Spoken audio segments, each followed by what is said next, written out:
Mahal, si Kim Chino ay nagbabalik para tratuhin ka ng tama.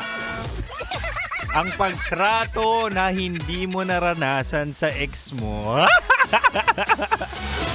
Anyway, mahal, balik Chinitok sa tayo. Usapang pag-ibig mula sa chinito ng buhay mo. At di ba nga sabi ko kanina, ibibigay ko ang 3 senyales na ikaw ay i-ghost na niya. Kapag sinabi i-ghost ay talaga nga namang hindi ka napapansinin, hindi ka nakakausapin at meron na siyang iba. Eto mahal, recap na tayo. Sabi ko kanina, una, mang-ghost na yan kapag nagiging busy na bigla. Ito na yung sinasabi natin na nararamdaman mo Nararamdaman mo na wala ng oras sa'yo. Nararamdaman mo at sinasabi niya, chinachat niya na wala akong oras. Busy na ako. Matamlay na, hindi na tumitigas sa'yo. Hindi na tumitigas ang kanyang excitement sa'yo. Di ba? Yun yung sinasabi niya rin na talaga nga namang hindi na kita kayang sunduin, hindi na ako makapag-reply, matutulog na ako pero may kausap palang iba. Yung mga ganong bagay. Diba? Matik yan. Matik kapag ganyan, may taning na yan. May taning na yan sa buhay mo. At ang pangalawa naman mahal, manggo-ghost na yan kapag lagi kang sin-zoned.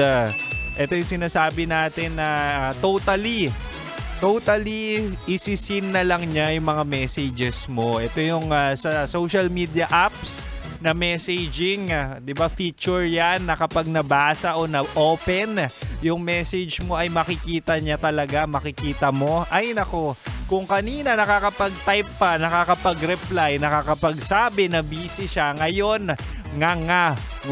walang pasabi na siya ay wala ng oras sa'yo. Naku, i-ghost ka na niyan. At ito na mahal, ang pangatlo't panghuling senyales, na ikaw ay mag-ghost na. Kapag ikaw ay in-unfriend niya. Ito take note. Hindi restricted, hindi block, kundi unfriend sa social media. Diba? Yung gusto niya talagang ipamukha sa'yo na wala ka ng kwenta sa buhay niya. Na wala lang yung mga oras na kayo ay naglalambingan at parang magjowa. Diba? At ang mas malala dito mahal, hindi blocked Kasi kapag blocked, wala ka nang makikita tungkol sa kanya. Pero unfriend lang na para bang sinasabi niya na tignan mo ang stories ko, i-stalk mo ko, check mo yung post ko. Meron na akong iba at masaya ako sa kanila. Ikaw, wala ka ng ambag sa buhay ko kaya i-ghost na kita. Sakit no? Sakit maramdaman at marinig yung mga ganitong bagay. Pero totoo to. Totoo na maraming temporary people sa mundo at nagkataon pa na madalas ginagawa ka lang panakipbutas, pastime o even character development. Kaya mahal, make sure na bago pumasok sa relasyon at magtiwala, meron kang self-worth at mahal mo ang sarili mo. Kasi kapag mahal mo ang sarili mo, alam mo na hindi ka magsesettle sa mga parang ganito, no? Temporary people. Okay? So please make sure mahal ang sarili bago humarot. Huwag iasa sa ibang tao ang magpapaglow sa'yo. Dapat kaya mo muna sa sarili mong ipaglow ang sarili mo bago humanap ng iba at bago maging dependent sa ibang tao. Okay? Okay.